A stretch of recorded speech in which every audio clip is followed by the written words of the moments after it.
Hola, buenas noches. Hola, profe. ¿Cómo les va?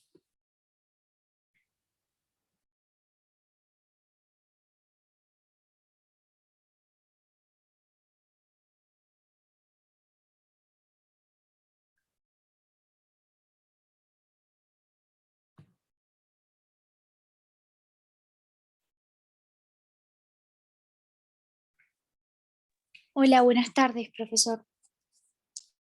¿Qué tal? ¿Cómo andan?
Bueno, ¿quieren comentar algo de lo de ayer? ¿Algo que no les haya quedado claro? ¿Alguna inquietud, curiosidad?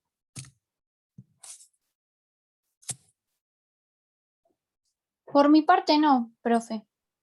¿No? Bueno.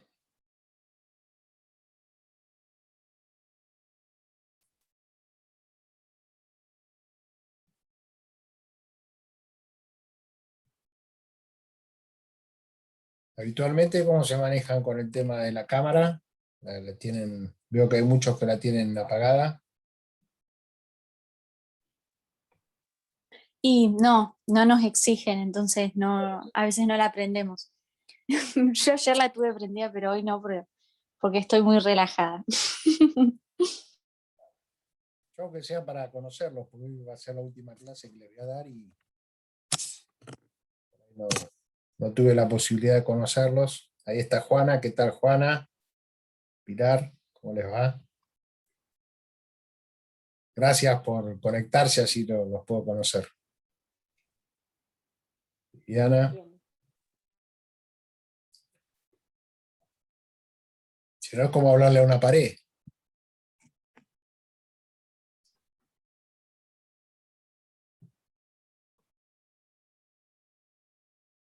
Bueno, el resto, los que empezaban a aparecer recién, ¿alguna inquietud de lo de ayer? ¿Alguna duda?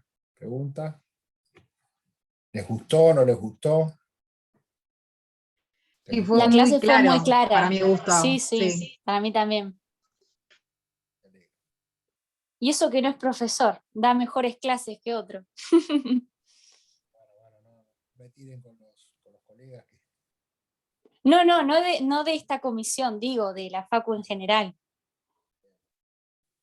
La verdad que me gusta mucho dar clases, sobre todo de aquellas cosas que al conocimiento le agrego experiencia, por eso me parece que brinda una posibilidad muy interesante para la docencia. estoy en una etapa de mi carrera profesional en la cual creo haber acumulado bastante experiencia y me gusta transmitirla, inclusive con la idea de que si alguien piensa lo contrario me lo diga, porque todos los días se siguen aprendiendo cosas y se puede cambiar de opinión. Me parece que eso es muy interesante.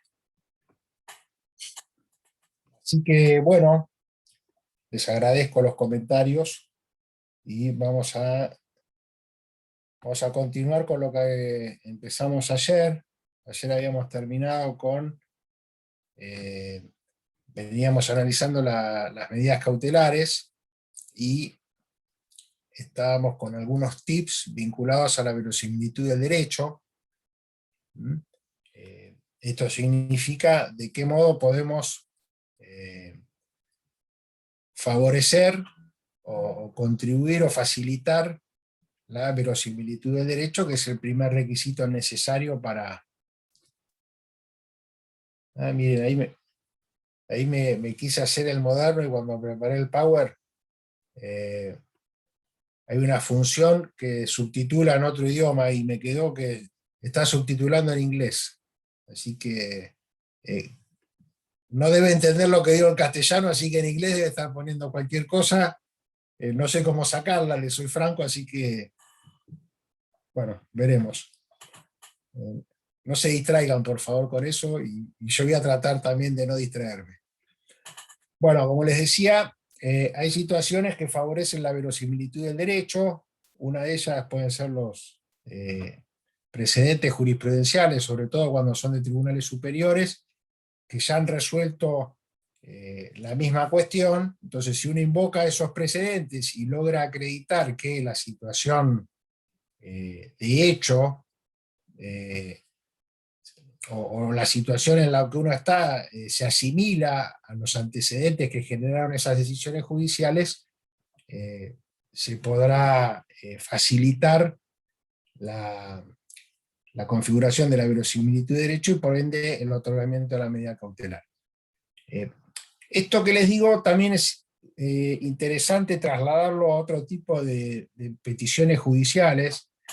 Cuando uno invoca en beneficio propio un precedente de otro tribunal, de tribunales superiores o de otro tribunal, esto debe ir acompañado de la carga de acreditar que la situación en la que uno se encuentra es la misma, porque, o sea, ese antecedente jurisprudencial va a ser posible utilizarlo en favor en la medida que la situación que dio lugar a ese precedente sea la misma en la que uno se encuentra. ¿Se entiende? Y esto muchas veces en lo que son los recursos extraordinarios, en lo cual se recurre a esta práctica de utilizar antecedentes, los tribunales dicen, sí, usted me invocó este antecedente, pero no me demostró que su situación fáctica era la misma que dio lugar a esa solución. Entonces, si no me demostró eso, no le voy a poder aplicar esa misma solución, lo cual tiene bastante lógica. Habíamos dicho también que otra situación que favorecía era la sentencia favorable no firme, esto tomando en cuenta a partir de una construcción que se hace respecto a las normas del embargo, que cuando la sentencia no está firme, el embargo procede. Entonces, de acá, para el juez de primera instancia que dictó la sentencia favorable, que está apelada, esto podría dar lugar también a favorecer la verosimilitud del derecho. La falta de motivación... Profesor, sí. Tengo una pregunta, una curiosidad que me surgió ahora. Entonces, si yo invoco un precedente jurisprudencial, tengo que explicarle al juez por qué esa situación que ocurrió en el fallo es la misma que la que estoy invocando, incluso si es un precedente jurisprudencial bastante conocido. Y a ver, lo que yo tengo que demostrar no es la solución que dictó, la solución que dio la Corte, sino que la situación en la cual yo me encuentro es la misma que la situación en la que se encontraba la persona que la Corte le dio esa solución. ¿Se entiende? Ah, ok. Sí, sí, se entiende ahora. Eso es lo que tengo que demostrar. Miren, a fulanito de tal le dieron, le declararon que procedía al reconocimiento, que procedía a la jubilación porque tenía tantos años de antigüedad, tantos años de servicios y tantos años de aporte. Y le dieron, bueno, entonces yo digo, miren, a fulanito de tal le dieron la jubilación. No, yo también tengo que demostrar que tenía la misma cantidad de años de servicio y la misma cantidad de años de aporte. El ejemplo no es muy feliz, pero... Ah, bien, entonces, claro, como usted dijo, no hay que demostrar lo que falló la Corte en ese caso, sino que estoy en la misma situación. Exacto. Bien. Los fallos, la mera invocación del fallo resulta suficiente porque los jueces tenemos acceso a, bueno, como todo el mundo, a las colecciones de fallos. Hoy, la verdad que lo que resolvieron los tribunales no hay que probarlo, bastaría la mera invocación. Lo que sí tengo que demostrar es que mi situación es la misma que dio lugar a la solución de ese fallo. O sea que sería la analogía. No, la analogía, a ver, inclusive, no, la analogía es un modo de integrar frente al vacío normativo, en el cual, frente a la ausencia de una norma expresa, yo adopto como solución la prevista en una norma para una situación similar. Esto podría ser una definición de lo que es la analogía.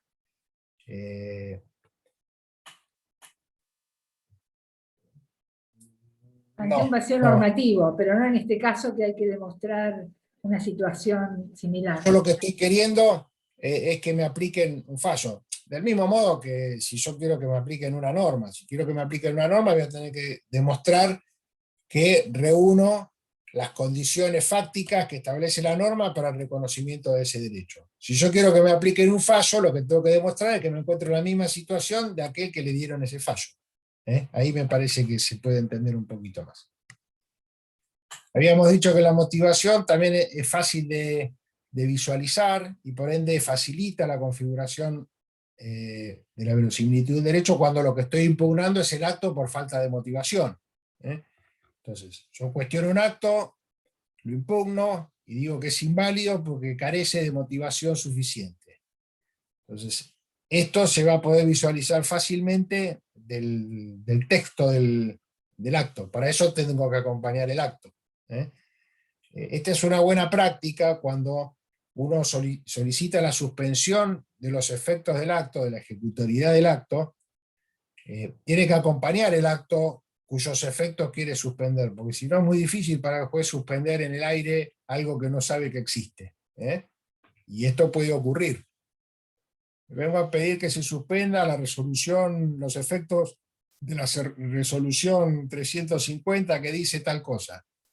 Bueno, si el juez no tiene la certeza de que ese acto realmente existe, con una fotocopia, qué sé yo, con algún elemento que me permita ver el texto, va a ser difícil lograr la suspensión. Habíamos hecho referencia a los actos que revocaban un acto anterior, todos lo recuerdan, si más o menos lo entendieron no voy a volver porque nos va a llevar un ratito.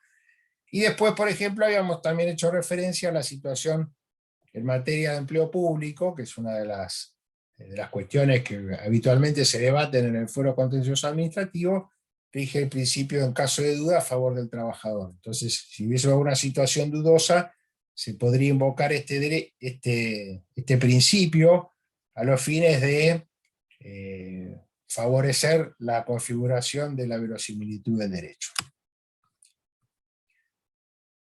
Del mismo modo, hay algunos elementos que nos permiten o nos facilitan la configuración del peligro en la demora o la posibilidad de sufrir perjuicios. Cuando estamos frente a situaciones de empleo público y previsional, que se caracterizan por su naturaleza alimentaria, esto también favorece, o sea, si hay una si el acto está afectando el salario y uno pide la suspensión de ese acto y demostró la verosimilitud,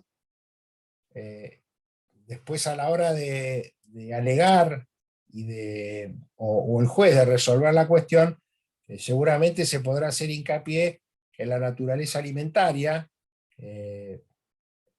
y la solución va a favorecer el mantenimiento del sostén que se está afectando por el acto. Entonces, aquellos actos que imponen restricciones en los saberes previsionales o en los salarios de los empleados públicos están afectando la cuestión alimentaria. Entonces, esto favorece el peligro, la configuración del peligro. En las cuestiones de salud también, esto después por ahí vamos a ver algo con los amparos. La Cámara local sostiene que estos derechos tienen un plus de protección constitucional y por ende cuando la causa gira en torno a los mismos, favorece el otorgamiento de las tutelas, ya sea a través de las medidas cautelares o a través de la utilización del amparo, en el cual morigera la verificación de los requisitos formales, y acepta soluciones que en el caso de que los derechos comprometidos sean de distinta naturaleza no las aceptaría. En cuestiones ambientales también, como ustedes seguramente saben, rige el principio preventivo, el de no dañar a la naturaleza, porque después es muy difícil la recomposición. Entonces, a su vez hay normas que establecen el principio preventivo en este tipo de cuestiones, con lo cual también se favorece la configuración de este requisito a los fines del otorgamiento de las medidas cautelares. La suspensión de la ejecución del acto, acá por ahí vamos a hacer un repaso a algunas cositas que quedaron dando vuelta. Cuando el artículo 25 del Código regula la suspensión de la ejecución del acto, exige que el perjuicio sea un perjuicio irreversible. ¿Por qué se utiliza este concepto? Bueno, se le quiso dar un giro superador de lo que antiguamente o anteriormente se denominaba el perjuicio irreparable. ¿Y por qué es esto? Porque se decía que todos los perjuicios son reparables. ¿Por qué? Porque pueden ser indemnizables y el Estado siempre es solvente, entonces se lograría de algún modo que todos los perjuicios sean reparables, y razón por la cual no se daría nunca una cautelar. Entonces, con este concepto del perjuicio irreversible, se ha querido establecer un estándar más accesible a la hora del otorgamiento de las cautelares. Cuando estamos frente a un perjuicio irreversible, bueno, imagínenselo y aleguen en su momento cuando lo tengan que hacer. Acá vuelvo sobre la cuestión alimentaria. Si una persona se ve privada de su salario durante 2 o 3 meses, seguramente el perjuicio que va a tener es irreversible, porque la falta del sustento le va a generar un perjuicio muy grave, más allá que después pueda ser indemnizable. Entonces, frente a estas situaciones, antes se decía, no es irreparable porque después le damos una indemnización. Sí, pero mientras durante 3 meses no tuvo para comer y para sostener sus exigencias y las de su familia. También pueden ser los de daño al medio ambiente, ¿verdad? Esos son irreparables, la tala de bosques. No, ahí no son, ahí justamente es muy bueno el ejemplo, porque ahí también son irreversibles. El daño a la naturaleza es irreversible. ¿Es reparable? Y por ahí sí, porque podría, pero es de algún modo irreversible. Muy difícil igual, claro. Es difícil, es muy difícil. De todos modos, a la luz de la práctica, no se enrosquen demasiado con el perjuicio irreversible, pero demuestren que pueden sufrir un perjuicio. Con eso es suficiente. En el caso de la cautelar positiva, no solo tiene que existir la posibilidad de sufrir un perjuicio, sino que tienen que demostrar urgencia. Algo habíamos visto, pero sería una modulación que establece la norma respecto de este recaudo de admisibilidad de las cautelares. Hay alguna doctrina jurisprudencial y doctrinaria que habla del balance entre los requisitos. Esto significa que a mayor presencia de uno de los requisitos se puede ser menos exigente con la presencia del otro. Esto de algún modo se admite, lo que no impide que ambos requisitos tienen que estar presentes. Se podrá estar con menor intensidad, pero tienen que estar los dos. Si yo tengo mucha razón,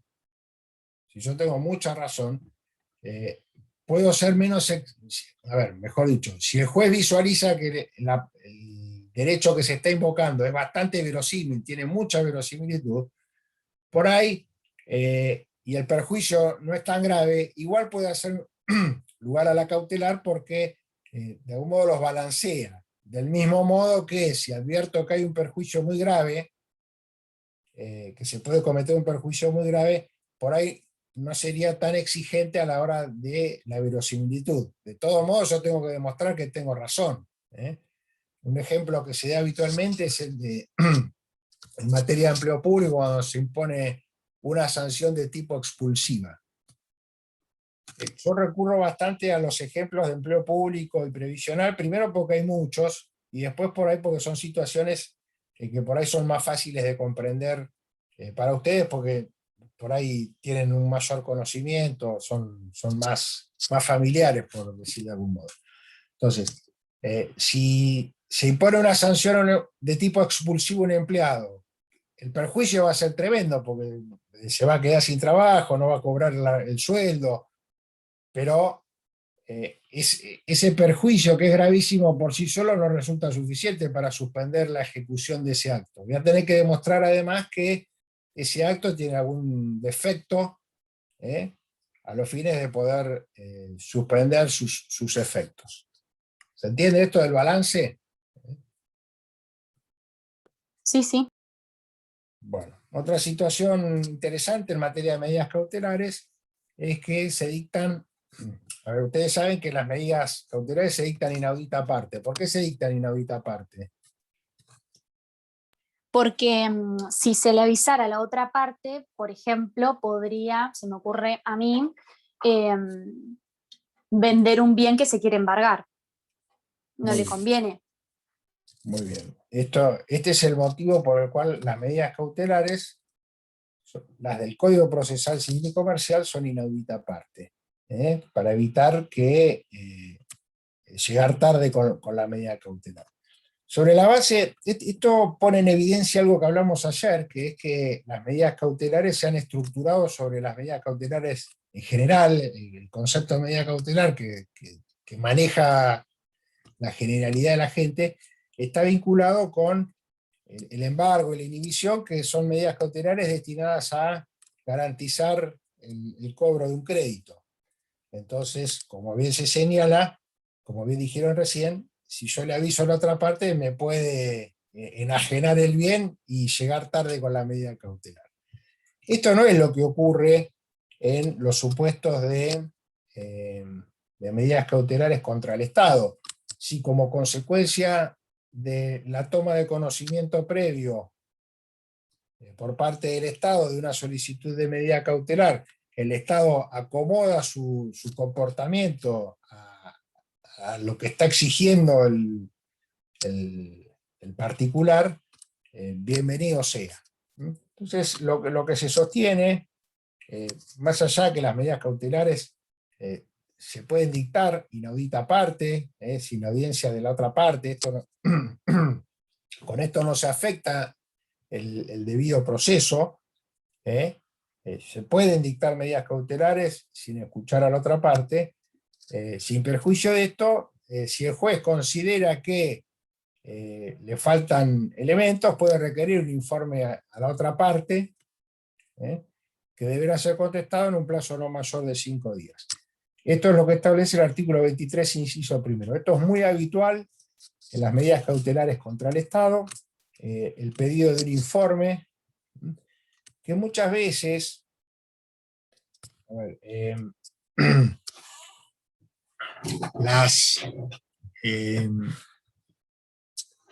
es bastante, habitualmente lo que ocurre es que hay actuaciones administrativas, expedientes administrativos en los cuales tramitaron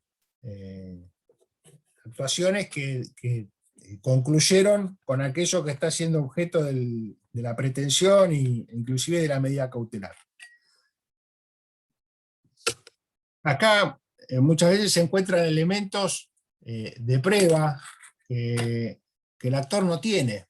Si el actor tuviese todo el expediente en su poder, es una buena práctica acompañarlo a los fines de facilitarle al juez que tenga los elementos para poder dictar la medida. Pero muchas veces, por determinadas circunstancias, la parte no tiene estas actuaciones, este expediente administrativo, y lo que hace es requerirlo, requerir el expediente, requerir un informe para tener mayores elementos. Hoy le señalaba que si el juez va a suspender los efectos de un acto, tiene que conocer el acto, y muchas veces ese acto no está. Entonces, a través del pedido de informes, lo que se trata es de incorporar elementos para tomar la decisión con mayores fundamentos. Esto a veces se visualiza o se toma como una ventaja hacia el Estado. En lo personal les puedo asegurar que muchas veces es para favorecer la posición del actor, de aquel que pide la medida cautelar, porque la incorporación de esto le permite, como decía recién, tener mayores elementos y en el caso de otorgar la medida cautelar, poder fundarla mejor. Entonces, inclusive a veces se ve alguna resistencia por parte de que pide la medida cautelar. No pide informe porque yo quiero, tranquilo, a veces es en beneficio de la parte, ¿no? En la ley nacional,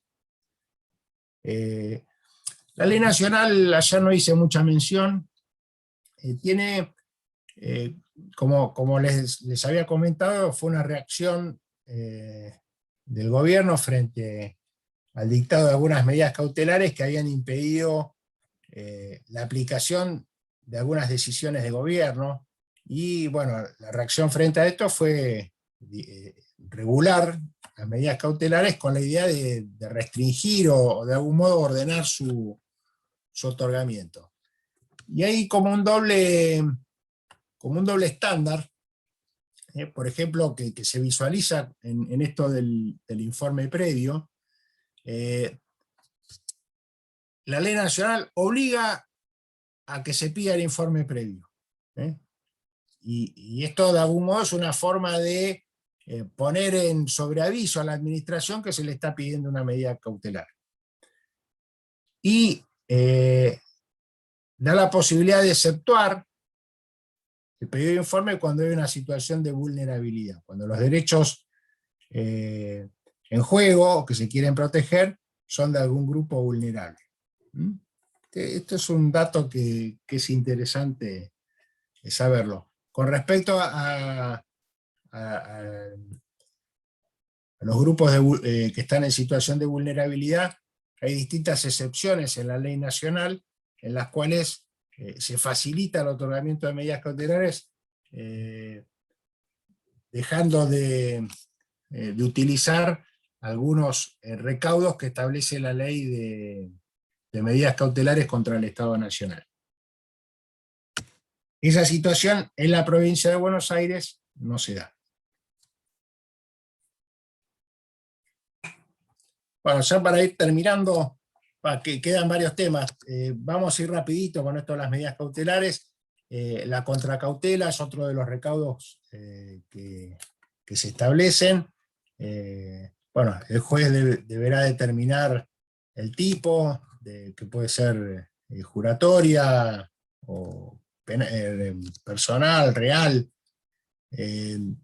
Cuando la parte que pide la medida cautelar es el Estado, la provincia o municipio, no se exigirá contracautela, y tampoco se va a exigir contracautela, de acuerdo a lo que dispone el inciso tercero del artículo 24, cuando se trata de pretensiones deducidas en materia de empleo público o en materia previsional por parte de los agentes o los beneficiarios previsionales. Lo mismo cuando se litiga con beneficio de litigar sin gastos. Levantamiento es otra característica, bueno, esto es de las medidas cautelares, tratándose de medidas cautelares contra el Estado, muchas veces lo que se puede, lo novedoso pasa por que ese levantamiento sea por razones de interés público. Esto se regula en el artículo 26 de la ley, y el Estado, afectado por la medida cautelar, puede pedir su levantamiento por razones de interés público, en cuyo caso deberá responsabilizarse por los daños que el incumplimiento de la medida cautelar pueda generar. También por el cambio de circunstancias. El cambio de ustedes se sostiene que en materia de medidas cautelares, la cosa juzgada de la resolución que la resuelve, ya sea a favor o en contra, es una cosa juzgada formal. Esto sería diferente a lo que ocurre con las sentencias, que hacen cosa juzgada material. La cosa juzgada formal hace que no se pueda volver a insistir, salvo que cambien las circunstancias. Si cambian las circunstancias, ya sea de una cautelar denegada o de una cautelar admitida, se puede volver a insistir en su otorgamiento, en el caso que haya sido denegada, o en el supuesto de que haya sido otorgada, si cambiaran las circunstancias que tuvo en cuenta el juez para su acogimiento, podría pedirse que sea dejada sin efecto. No ya por razones de interés público, sino por el cambio de circunstancias. Acá el artículo 26 se refiere a las razones de interés público.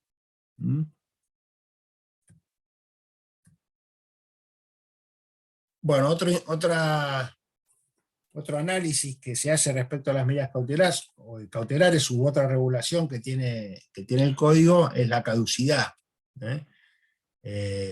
Esto es respecto a aquellas medidas cautelares que pueden ser pedidas de modo anticipado. Como es habitual, las medidas cautelares pueden pedirse antes de la demanda, con la demanda o posteriormente a la demanda. En los supuestos en los cuales se pide antes de la demanda, también lo establece el Código Procesal Civil y Comercial, se establece un plazo de caducidad, dentro del cual hay que promover la pretensión. Salvo que se trate de la medida cautelar autónoma que vimos ayer, en las cuales, como recordarán, se establece que esa medida cautelar autónoma de suspensión de la ejecución del acto se da cuando no se agotó la vía administrativa. Si no se agotó la vía administrativa, mal puede empezar a correr un plazo para promover la pretensión, impugnatoria en este caso. En ese supuesto, si el recurso administrativo pendiente fuese desestimado, recién ahí va a empezar a correr el plazo de caducidad para mantener, cuando hablamos de plazo de caducidad, es medidas cautelares favorables, que si no se promueve la pretensión pierden sus efectos. Cuando se trata de una pretensión de anulación, o sea, cuando la medida cautelar obtenida de modo previo a la interposición de la demanda se vincula con una pretensión de anulación, si no se promueve la demanda dentro de los 30 días, la medida cautelar caduca. Estos 30 días hay que tener cuidado porque recordarán que para la demanda hay 90 días de plazo para interponerla, a la pretensión de anulación. ¿Qué ocurre? Esto no implica una extensión del plazo en aquellos supuestos en los que al momento de la traba de la medida cautelar hubieran transcurrido más de 60 días. Son 30 días, pero esto no implica la modificación del plazo de caducidad para la interposición de la demanda. Por ahí les hace una ensalada, pero si quieren, insisto, si no, lo doy por comprendido. ¿Podría, por favor, explicarlo otra vez? Porque sí, se me hizo una ensalada a mí. Yo para interponer la pretensión anulatoria tengo 90 días, ¿no? Que se computan desde la notificación del acto. Acá lo que estamos analizando no es la caducidad del plazo para interponer la demanda, sino la caducidad de la medida cautelar. Si yo cuando trabo la medida cautelar, cuando obtengo la medida cautelar, de modo anticipado a la promoción de la demanda, tengo 30 días para promover la demanda a los fines de mantener los efectos de esa medida cautelar.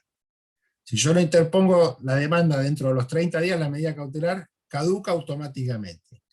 Ahora bien, si el plazo de 90 días que yo tengo para promover la pretensión, que se computa desde que fue notificado el acto, vence antes de estos 30 días que tengo acá, la demanda va a ser extemporánea.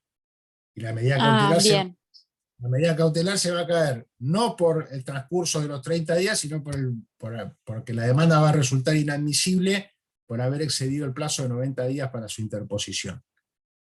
Ahora me parece que fui más claro que el Sí, vez anterior. perfecto. Gracias. De nada.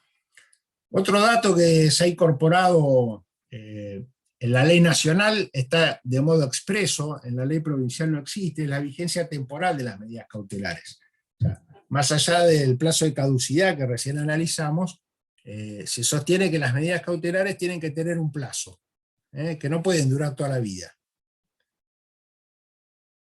Insisto, a nivel provincial no existe, pero en algunos casos se recurre a esto para exigirle a la parte que sea diligente en llevar el proceso adelante. Que no se duerma, porque ¿qué ocurre? Esto es una realidad. Cuando uno obtiene una medida cautelar, dice, ya está, listo. Ya me suspendieron los efectos del acto, el proceso no me interesa más. Bueno, esto que no es una práctica que esté muy bien, a nivel nacional se dice que las medidas cautelares tienen que tener un plazo de 6 meses, que no podrán ser mayor a 6 meses. Esto ha sido declarado inconstitucional, pero frente a los planteos inconstitucionales se ha dicho, bueno, tenés la posibilidad de pedir una prórroga, por lo cual, si vos tenés la posibilidad de pedir una prórroga, ese plazo originario de 6 meses no es inconstitucional porque no te limita a ningún derecho. En todo caso, pedí la prórroga y la mantenés. Ténganlo en cuenta.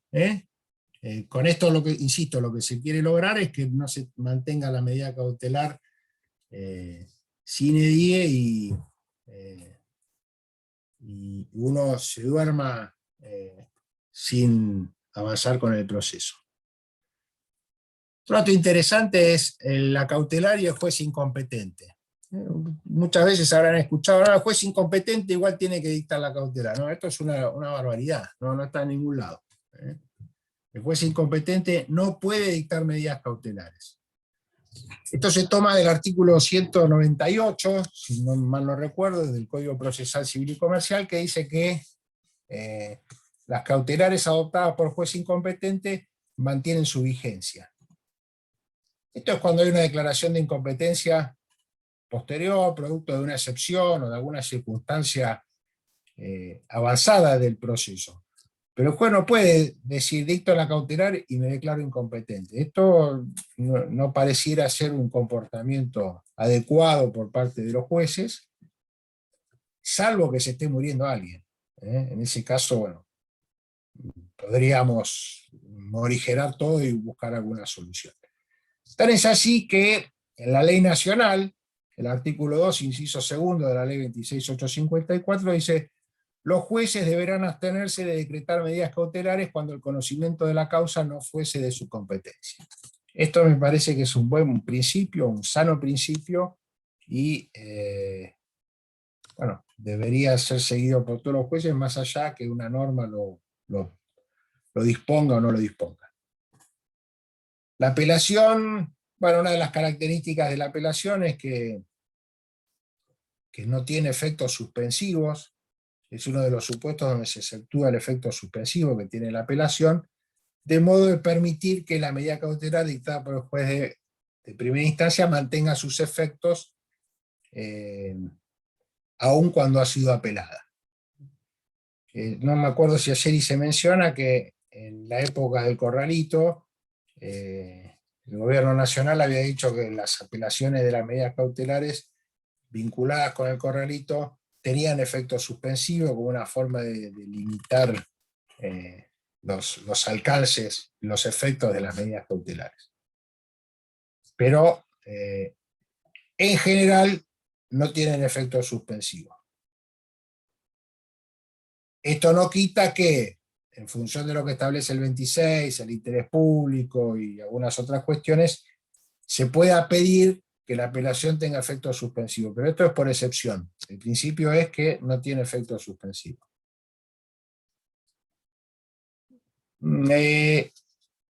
Algo que se habla cuando se habla de las medidas cautelares es la autosatisfactiva. En lo personal estoy en contra de la autosatisfactiva, más allá de algunos, del reconocimiento que de la misma se ha hecho en la autoridad de las cámaras, de la Corte Provincial y la Corte Nacional.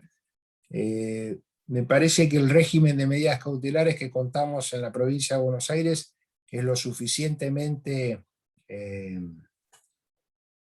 interesante y abarcativo como para brindar defensa, tutela a todas aquellas situaciones que lo merezcan. Sin perjuicio de eso, me veo la obligación de señalar que existe. Esto es algo, debería ser algo excepcional, y lo llamativo es que muchas veces, a ver, estas son medidas extremas que se toman sin participación de la otra parte y que se agotan con su dictado, o con el cumplimiento de la medida que se dicta. Esto que muchas veces se ve como una panacea del derecho de defensa, de la tutela judicial, se posiciona exclusivamente en la situación del actor. Nunca, no se tiene en cuenta la situación del destinatario de esa medida, que en función de cómo ha sido estructurada jurisprudencialmente, porque tampoco tiene contornos muy definidos, se lo deja en una situación de extrema vulnerabilidad, porque no puede discutirla, no puede apelarla, no puede defenderse. Y cuando estamos hablando del derecho de defensa, me parece que es tan necesario defender el derecho de defensa, defender o garantizar, mejor dicho, el derecho de defensa del actor como del demandado. A ambos se lo reconoce la Constitución. Bueno, con esto terminamos con las medidas cautelares y pasamos a analizar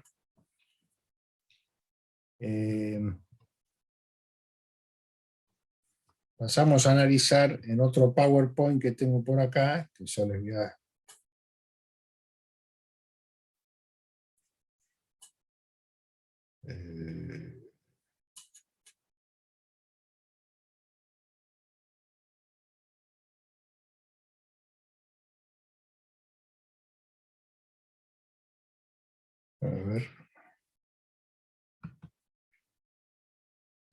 Acá está. Ahora vamos a hablar del amparo. ¿Por qué les parece que hablamos del amparo en un curso de Derecho Administrativo? Profesor, no se ve la presentación. Ahí estoy, ¿eh? Tiene que abrirla primero. Ah, ok. Tiene que abrirla primero y después compartir. Vamos a abrir, a ver. Lo que pasa es que no estoy escribiendo.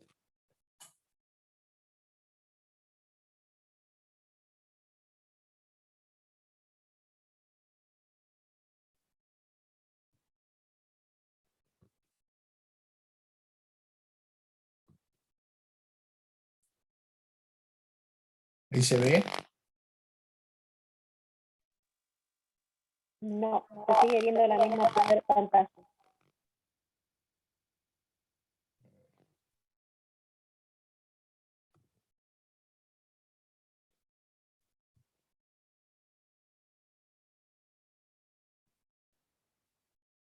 Ahí que ven, Ahí sí. ¿sí? Bueno, les repito la pregunta. ¿Por qué les parece que vamos a analizar el amparo en un curso de Derecho Administrativo?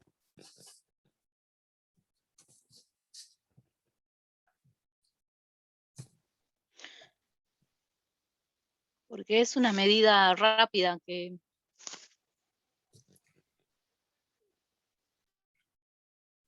Bueno, en definitiva, del mismo modo que las medidas cautelares, se trata de una herramienta, una garantía constitucional destinada a proteger los derechos constitucionales, y muchas veces esos derechos constitucionales son afectados por el propio Estado. Ayer hacíamos referencia a que a través de las medidas cautelares se trata de lograr el equilibrio, cuando se rompe el equilibrio entre las prerrogativas y potestades públicas y los derechos de los ciudadanos. Entonces, en la medida que muchas veces, la mayoría de los casos, diría, el amparo está dirigido contra el Estado, es por eso que nos vamos a ocupar un poco de esto. Paradójicamente, y esto después seguramente vamos a volver, pero paradójicamente muchas veces se recurre al amparo y en el amparo se requieren medidas cautelares. Esto de algún modo es un contrasentido, porque si yo voy a querer una medida cautelar y voy a lograr una medida cautelar, eh, esto podría pedirse en el marco de un proceso ordinario. Tan es así que algo anticipé el otro día, las medidas cautelares previstas para el amparo son las que establece el Código Contencioso Administrativo para los procesos. Profe, disculpe que le interrumpa. Se está escuchando mal. No sé si usted tocó algo cuando quiso poner las diapositivas o qué pasó algo. Bueno, ahí me escuchan bien. No, yo no, no. se escucha como si hubiese un robot, una cosa así. A ver.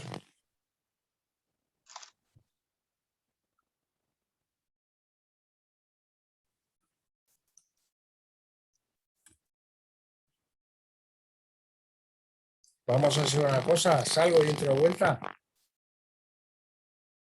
Sí. Listo. Ok.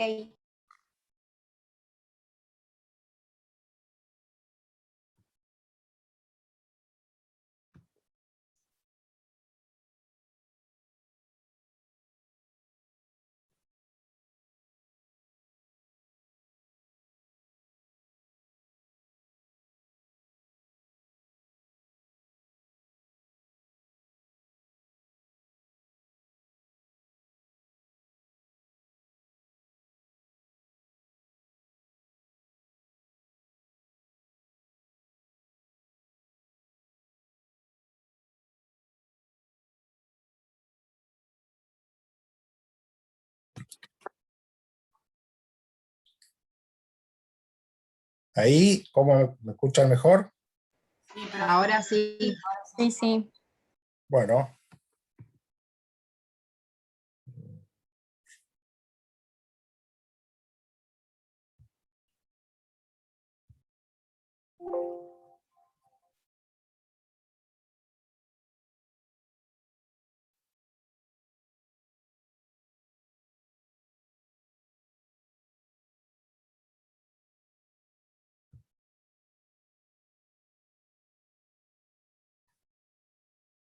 Bueno, a ver si puedo conectar esto ahora.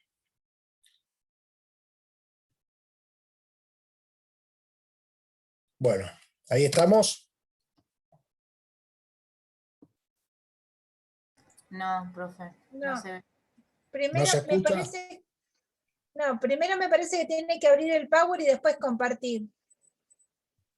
Porque seguimos viendo el explorador de Windows de su computadora.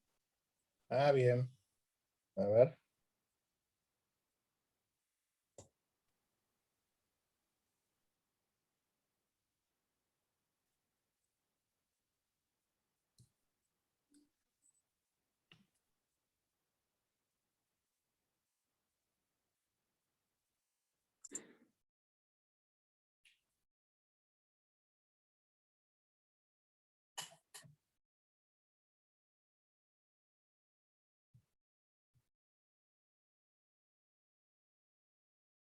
Ahora sí, ¿no? Sí, profe. Sí. Ahora sí. Ahora sí. Bueno, gracias por la paciencia. Bueno, decía que un poco el motivo de ver la acción de amparo es que es una herramienta destinada a lograr aquel equilibrio entre las prerrogativas y potestades públicas con los derechos y garantías de los ciudadanos. El amparo nace de algún modo, o se le da fecha de nacimiento en la causa Ángel Siri del año 57 de la Corte de Nación, donde el Superior Tribunal Federal dice que, bueno, esto que dice acá, ¿no? Basta la comprobación inmediata de que una garantía constitucional se haya restringida sin orden de autoridad competente y sin expresión de causa que justifique la restricción, para que aquella sea restablecida por los jueces en su integridad, aún en ausencia de ley que la reglamente. Las garantías individuales existen y protegen a los individuos por el solo hecho de estar consagradas en la Constitución e independientemente de las leyes reglamentarias. ¿Qué significa esto? Que cuando está comprometido un derecho constitucional, aun cuando no haya una herramienta procesal destinada a garantizarlo, los jueces tienen que dar amparo a esta situación porque la Constitución lo exige. Esta es más o menos la figura. Es decir, los jueces no pueden dejar de garantizar derechos constitucionales por falta de una herramienta procesal consagrada. Acá se hacía referencia, si mal no recuerdo, a que la parte venía con un habeas corpus y le decía, no, mire, el habeas corpus no es para garantizar el derecho que usted está viendo, está denunciando que ha sido vulnerado, porque el habeas corpus es para otra cosa. Entonces, bueno, si no está el habeas corpus, igual debería haber alguna garantía y debería darle alguna solución más allá que la que está invocando no sirva para esos fines. Después, mucho más acá en el tiempo, la Corte... A ver, yo voy a analizar algunas cuestiones puntuales del amparo. Hay mucho y es conocido. Voy a hacer hincapié en algunas cosas que a mí arbitrariamente o discrecionalmente me parecen que les pueden ser de utilidad. El amparo es un proceso excepcional utilizable en delicadas y extremas situaciones en las que, por carencia de otras vías aptas, peligra la salvaguarda de derechos fundamentales y exige circunstancias muy particulares caracterizadas por la presencia de arbitrariedad o ilegalidad manifiesta. Este es un concepto sobre lo que pivotea todo el amparo. Y ante la ineficacia de los procedimientos ordinarios, originan un daño concreto y grave, solo eventualmente reparable por esta vía urgente y expeditiva. Esta es un poco la caracterización del amparo en una etapa más moderna. Las reformas constitucionales, tanto de la Constitución Nacional como de la Constitución Provincial en el año 94, incorporaron en los respectivos textos constitucionales la consagración del amparo como garantía de los derechos constitucionales. En ambos casos, lo que había era una ley, en el ámbito nacional, la ley 16.986, de larga data, y en la provincia estaba la ley 7166, posteriormente modificada por esta ley que figura acá, que es la 13928, con algunas modificaciones. Entonces, a partir del año 94, quedó el régimen nacional de amparo, artículo 43 de la Constitución Nacional, y la ley 16.986, y a nivel provincial, el artículo 20 de la Constitución Provincial, más la ley 13928 con las modificaciones que aquí se hace referencia. Es un fenómeno, yo no lo he visto mucho, pero cuando ejercía la profesión hace más años de lo que quisiera, me acuerdo, también me pasa ahora como juez, pero cuando frente a la similitud de los derechos que consagran ambos textos constitucionales. A ver, por ejemplo, yo considero que acá me están afectando el derecho a la igualdad. Que una determinada actuación o omisión de la administración me afecta al derecho a la igualdad. Ese derecho a la igualdad está consagrado tanto en el régimen nacional, tanto en la Constitución Nacional, como en la Constitución Provincial. ¿Cuál voy a garantizar? Cuando yo promuevo un amparo para garantizar el derecho constitucional a la igualdad, ¿qué amparo estoy promoviendo? ¿El amparo de la ley nacional o el amparo de la ley provincial? Lo mismo podría ser respecto del derecho de propiedad, y a todos los otros derechos que juegan en paralelo. Bueno, esta es una pregunta que no se la voy a responder porque no sé la respuesta, pero ténganla en cuenta. A ver, no se hacen muchas disquisiciones a la hora de ver frente a qué amparo estamos. ¿Y por qué digo esto? Porque es una garantía que incorpora el propio texto constitucional para los derechos que ella consagra. Entonces, todo indicaría que cuando yo estoy reclamando por un derecho que me consagra la Constitución Nacional, el amparo que yo estoy promoviendo es el amparo del artículo 43 de la Constitución. Y lo mismo ocurriría en el caso de la provincia. El problema es que cuando los derechos son iguales. En las presentaciones judiciales que se hacen y en lo que resolvemos los jueces, se citan ambos textos de ambas constituciones y de ambos, ya sea en cuanto al amparo y en cuanto al derecho consagrado, y no hay mucha más historia. Yo el único derecho que encontré que tiene una regulación específica en la Constitución Nacional y no tiene su correlato en la Constitución Provincial es el derecho de la intangibilidad de la remuneración de los jueces, que está en la Constitución Nacional y no en la provincial. Esto me llevó para hacer algún planteo cuando ejercía la profesión, que lo que estaba yo promoviendo era un amparo por la preservación de un derecho de la Constitución Nacional. Y esto era por una cuestión de competencia que no los voy a enroscar, pero ese es un derecho que está exclusivamente en la Constitución Nacional. Es importante entonces que sepamos que estos dos regímenes conviven y estas son las normas que de algún modo le dan cobertura. El artículo 43 de la Constitución, este es su texto, yo acá en rojo resalté aquellas cuestiones que resultan más interesantes: la acción rápida de amparo, que no exista otro medio judicial más idóneo, es contra el acto o la omisión, que lesiona, restrinja, altere o amenace, con arbitrariedad o ilegalidad manifiesta, derechos y garantías reconocidos por esta Constitución.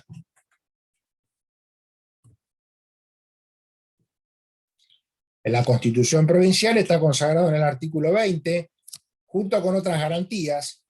Acá se habla, se le da la condición de garantía de los derechos constitucionales junto con el habeas corpus y el habeas data, que como ustedes saben se vinculan con derechos constitucionales específicos. El habeas corpus, ¿para qué es? Para garantizar qué derecho. A la libertad. La libertad. Sí, Perfecto, la libertad ambulatoria. ¿Y ambulatoria. el habeas data? La información personal de una información persona. personal. La intimidad está ahí todo, pero está bastante acotado el ámbito de derechos involucrados y a los cuales garantiza. Para todo el resto, Mastercard, no, el amparo. Para todo el resto de los derechos, el amparo. Si el día de mañana el legislador, el constituyente, estableciera alguna otra garantía específica, esta quedaría fuera del ámbito del amparo. Ese es un fenómeno bastante interesante. Ayer, entre las pretensiones, vimos el amparo por mora. El amparo por mora, si bien no tiene consagración constitucional, ¿qué derecho constitucional está garantizando?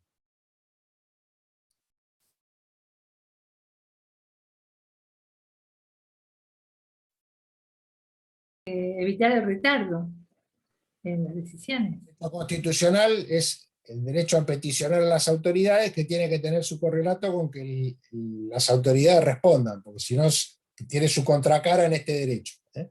Entonces, se sostiene que el amparo por mora es la garantía legal, no constitucional, del derecho a peticionar a las autoridades. Este es un poco entonces, en la medida que el legislador va estableciendo herramientas procesales, después por ahí seguimos un poquito con esto, pero en la medida que el legislador establece herramientas procesales que inclusive son mucho más idóneas que el amparo tiende a haber reducido su campo de acción. ¿Mm?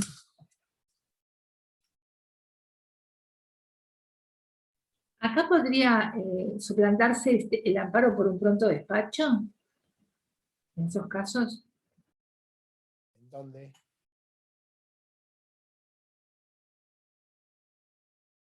A ver si me hago un elemento más como para poder responderle.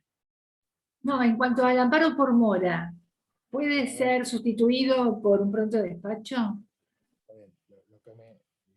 Por ahí lo que me está planteando es lo siguiente.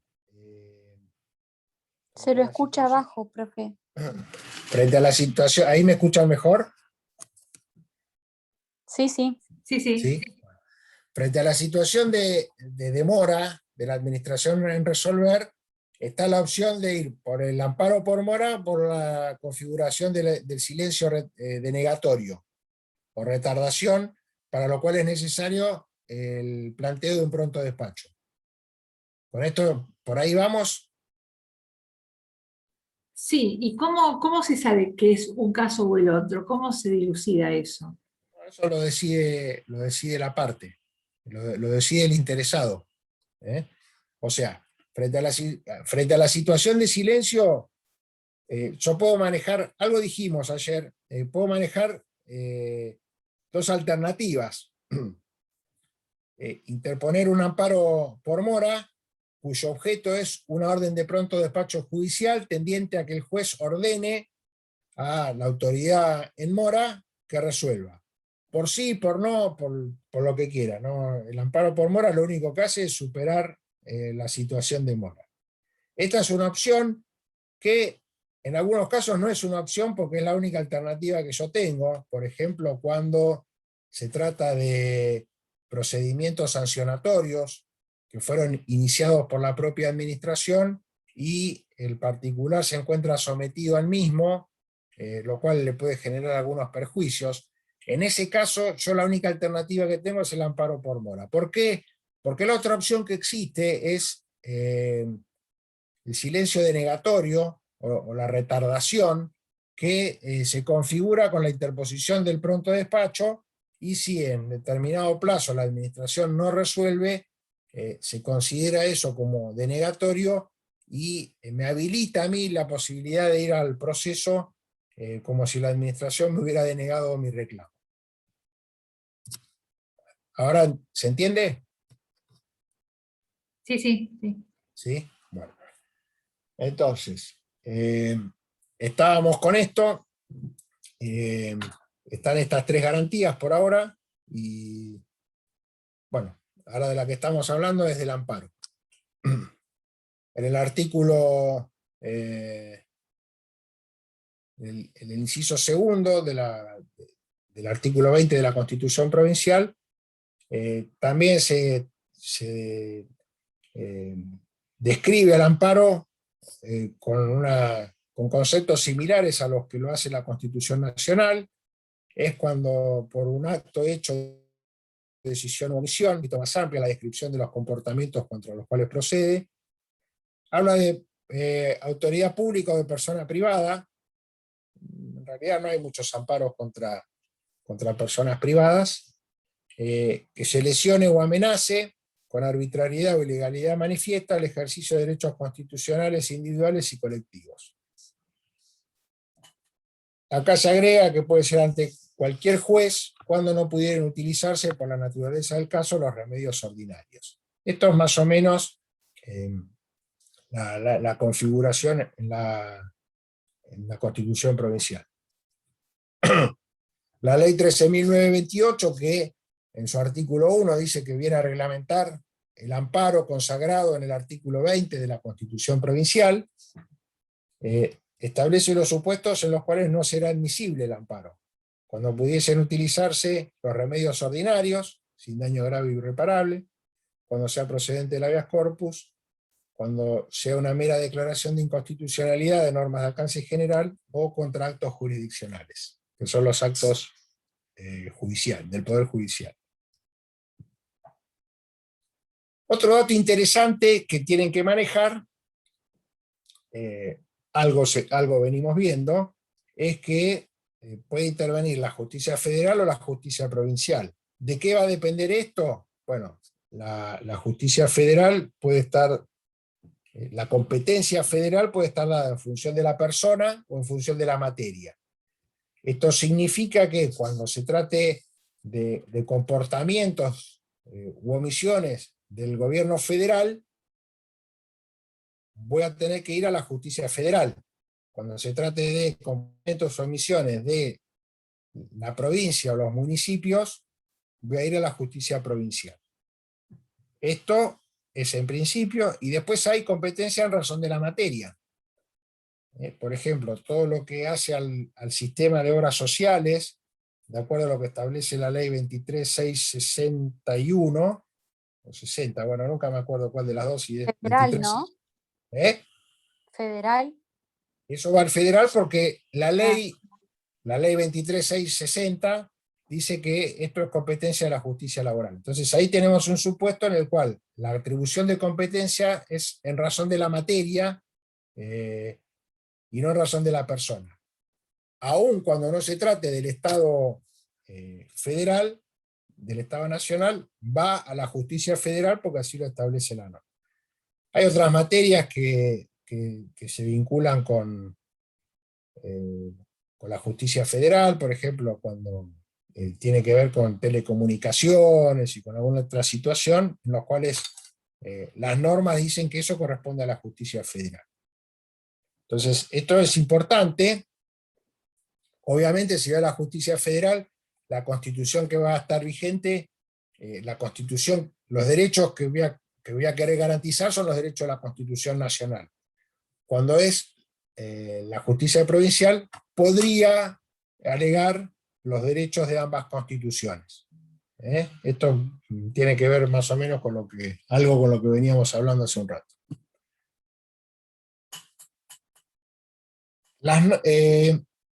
Esto que analizamos recién tiene que ver con la competencia en razón de las personas o en razón de la materia. Les pregunto, ¿les queda claro eso? Porque es bastante importante que se entienda. ¿Tienen alguna duda? Se entendió. Perfecto. Bueno. Adentrándonos a lo que es el ámbito provincial, las normas que regulan la competencia del amparo, o sea, cuando ya decidimos que una cuestión corresponde a la competencia provincial, hay algunas normas que regulan la cuestión. El artículo 20 de la Constitución provincial, el 3 de la 13.928 y una resolución de la Corte, que es la que aquí se menciona, el 1358, y otras complementarias. El artículo 20 dice que el amparo procederá ante cualquier juez. El artículo 3 de la 13.928 dice, será competente cualquier juez o tribunal letrado de primera o única instancia con competencia en el lugar donde el hecho. Cuando hubiese mayor acción, entenderá el que hubiere prevenido, que es el primero donde cayó el primer amparo. ¿Esto por qué es? De algún modo, el amparo, como venimos señalando, hace a la garantía constitucional. Y lo que se sostiene es que todos los jueces tienen conocimiento de derecho constitucional. Además, lo que habilita el amparo es que la arbitrariedad o la ilegalidad sea manifiesta. Esto significa que sea bastante evidente y que pueda ser entendido por por cualquier juez, más allá de cuál sea el fuero en el cual se desempeña. Y simultáneamente esto permite que,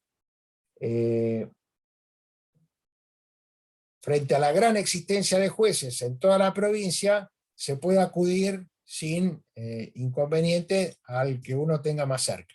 Es un poco la justificación de este concepto de cualquier juez, que está tanto en la Constitución provincial como en este artículo 3, que reglamenta la Constitución provincial. Y para ser más elocuentes, y frente a alguna situación que advirtió la Corte, denominada el forum shopping, que es la elección de jueces, o sea, hasta el año 2006, por esto de cualquier juez, había jueces que eran más amparistas que otros, y que eran buscados por aquellos que querían obtener decisiones rápidas. Entonces, había 5 o 6 casos en toda la provincia que era donde caían todos los amparos, porque, insisto, por esto de cualquier juez, iban a la ventanilla: señor, usted cualquier juez, tome, le dejo el amparo, el juez lo agarraba, dictaba medidas. Esto fue visto con disfavor por parte de la Corte, no sé si con razón o sin razón, pero advierte esta situación y dice, bueno, cuando se trata de cualquier juez, ese juez de cualquier fuero. Entonces voy a regular que deban ingresar por receptoría las causas de amparo y sean sorteadas entre todos los jueces de primera instancia o de única instancia del departamento judicial, y si la cuestión estuviese vinculada con alguna actuación correspondiente al lugar donde hay juzgado de paz, también se va a incorporar al juez de paz. ¿Pueden ver el Power? Sí, profe. Sí, sí. Porque me aparecía alguna leyenda.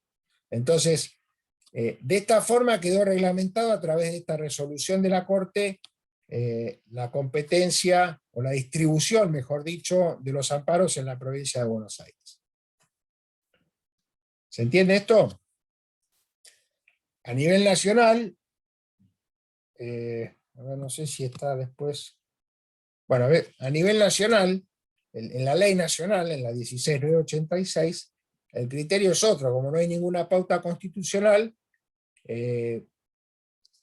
se establece sí la competencia territorial, pero a los fines de la distribución en razón de la materia se va a respetar la competencia que se corresponda con esa cuestión. En teoría, cuando se trata, a ver, acá tenemos 2 situaciones. En el interior del país, los juzgados federales están bastante unificados en cuanto a fueros, y están los penales y los otros que tienen el resto de las competencias: civil, comercial, contencioso administrativo, laboral. Y no hay tanta separación en fueros como sí hay en la ciudad de Buenos Aires. Entonces, por ahí esto no tiene mucha razón de ser, pero en la ciudad de Buenos Aires está la justicia federal, la justicia nacional en lo laboral, la justicia civil y comercial federal, la justicia contencioso administrativo federal, la justicia comercial nacional en lo comercial, nacional en lo civil. Bueno, en esos casos debería respetarse la competencia por razón de la materia. De todos modos, estando comprometida la actuación del Estado, es probable que esto deba radicarse en la justicia civil y comercial federal o contencioso administrativo federal, que tienen un límite muy difuso. Bueno, no lo voy a enroscar con esto ahora. Quería ver esto. Lo novedoso en la provincia de Buenos Aires, porque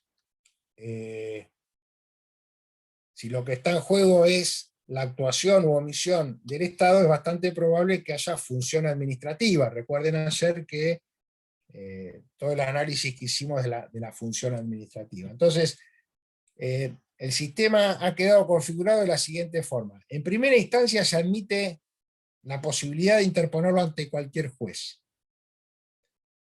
Pero en la apelación, en segunda instancia, cuando la cuestión tenga que ver con la acción u omisión en el ejercicio de funciones administrativas de la provincia, el municipio, los entes descentralizados u otras personas, lo cual hace que se rijan por el derecho administrativo, la intervención en la alzada va a ser de la Cámara Contencioso Administrativo de la jurisdicción donde tramitara la acción. ¿Se entiende esto? O sea, se garantiza cercanía, inmediatez en primera instancia y especialidad en la segunda instancia. Esto ha generado, no sé si saben más o menos cómo es el diseño de la competencia o del fuero contencioso administrativo. Hay solo 4 cámaras regionales: San Nicolás, San Martín, La Plata y Mar del Plata, tienen repartida toda la provincia. Esto hace que todos los amparos de toda la provincia, de cualquier fuero, en apelación, cuando hay ejercicio de función administrativa, que es la mayoría de las veces, van a estas cámaras, lo cual les ha generado bastante trabajo. Hoy se hizo mención a que los amparos de salud, por la ley 23660, van a la justicia federal.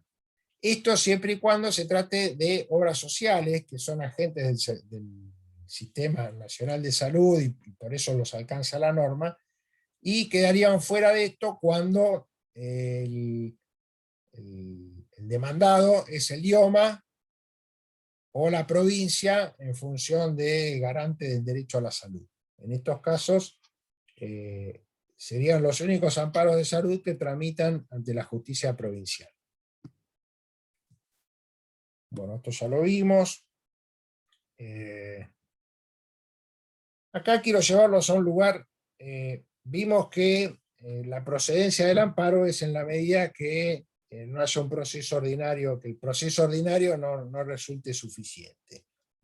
Yo creo que a partir del diseño de las pretensiones del Código Contencioso Administrativo, con un buen manejo de medidas cautelares, no hay muchos supuestos en la provincia de Buenos Aires en los cuales el proceso ordinario no resulte idóneo para garantizar derechos. Insisto, es habitual que el amparo vaya acompañado de una medida cautelar, que es la misma cautelar que se puede pedir en un proceso ordinario. Entonces, si yo le voy a dar solución al caso a través de la medida cautelar, independientemente de cuál es el proceso en el cual tramita, es parecería ser bastante obvio que el proceso ordinario es mucho más adecuado, porque ustedes fíjense que para la procedencia del amparo tiene que haber una arbitrariedad y legalidad manifiesta. No lo vimos, pero también hay plazos que son más breves que los del proceso ordinario. Entonces, toda esta mayor exigencia, aparte del carácter sumarísimo del propio proceso, impide un adecuado... Lo único que es rápido, pero si yo esa rapidez la puedo solucionar con el otorgamiento de una medida cautelar, es bastante probable que en el marco de un proceso ordinario yo pueda tener mayores garantías a los fines de acreditar mi derecho. Por eso acá está este párrafo: nada hay más idóneo para la protección del derecho fundamental del justiciable que el procedimiento ordinario, con su amplio espectro de debate y prueba.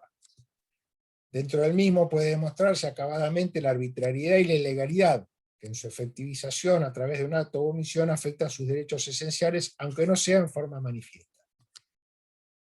¿Qué pasa? Si yo en el marco de un amparo tengo que indagar mucho para poner en evidencia el vicio, el defecto, o la arbitrariedad o la ilegalidad que estoy denunciando, corro el riesgo de que si no llego a demostrarlo, el amparo sea improcedente, con lo cual voy a ver frustrada la posibilidad de obtener una sentencia favorable. Por ahí, contra esa ilegalidad o arbitrariedad que no es tan manifiesta y que yo puedo demostrar en el marco de un proceso ordinario, sí puedo obtener una sentencia favorable. Tan es así que hoy en la provincia de Buenos Aires el amparo ha quedado reducido gracias a Dios, porque existen otras herramientas procesales idóneas para proteger los derechos, insisto, ha quedado reducido a las cuestiones de salud, a cuestiones ambientales, o a intereses colectivos, procesos promovidos sobre la base de legitimaciones colectivas, que no tienen un mecanismo procesal regulado. Entonces muchas veces encuentran en este proceso, en esta garantía constitucional, la posibilidad de sustanciarlo a los fines de obtener la satisfacción de este derecho colectivo.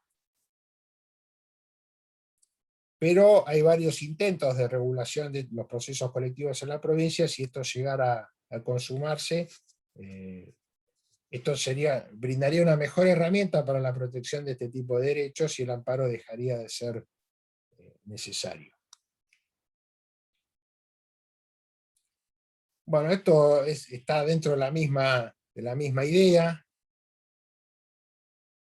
Esto es lo que me refería hoy a los amparos vinculados, o las pretensiones vinculadas a pretensiones de salud. Con esto también conviven, o sea, estamos dentro de lo que son, tanto cuando hablamos de medidas cautelares como cuando hablamos de amparo, estamos frente a procesos urgentes o a tutelas urgentes destinadas a preservar los derechos de modo casi inmediato, o al menos sin esperar una sentencia definitiva. Y hay varios ejemplos de procesos en los cuales que se ven caracterizados por la abreviación de los plazos o por su duración. El amparo sin duda es uno de ellos, el amparo por mora, que ya hicimos referencia también. Para la cesación de vía de hecho se prevé el proceso sumarísimo del artículo 496 del Código Procesal Civil y Comercial. Para la declarativa de certeza también se podría utilizar este tipo de procesos, abreviados, sumarísimos. En la Ley de Defensa del Consumidor también se prevé la posibilidad de procesos urgentes. Lo mismo en la Ley de Acceso a la Información Pública. En la Ley de Medio Ambiente también hay procesos urgentes. Entonces, en la medida que nosotros podamos optar por procesos urgentes expresamente regulados por el legislador, tratemos de no recurrir al amparo, porque el amparo tiene requisitos de admisibilidad bastante rigurosos, y si de algún modo se advierte que hay una norma que regula específicamente esto, ese será el proceso ordinario idóneo al cual se refiere la Constitución, y hará que el amparo resulte improcedente. Bueno, esto obviamente quedan un montón de cosas sin dar, pero he tratado de dar algunas cuestiones que me parecen que resultan más interesantes. Obviamente quedo a disposición para cualquier pregunta que me quieran hacer, o algún tema que no haya quedado suficientemente claro.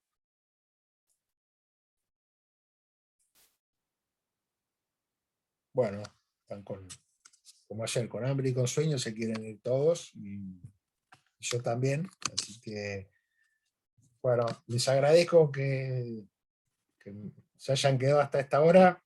Ha sido un gusto compartir estos temas con ustedes, y espero haber sido útil y claro. Sí, profe, la verdad que sí.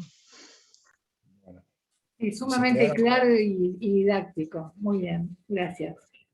me alegro. Si se quedan con ganas de verme, insístanle al doctor Herrera que me vuelva a invitar, y lo haré gustoso. Bueno, un gusto, y Gracias. ojalá nos veamos Muchas pronto. gracias. Hasta Muchas luego, gracias. que tengan buenas noches. Chao, Adiós. profe.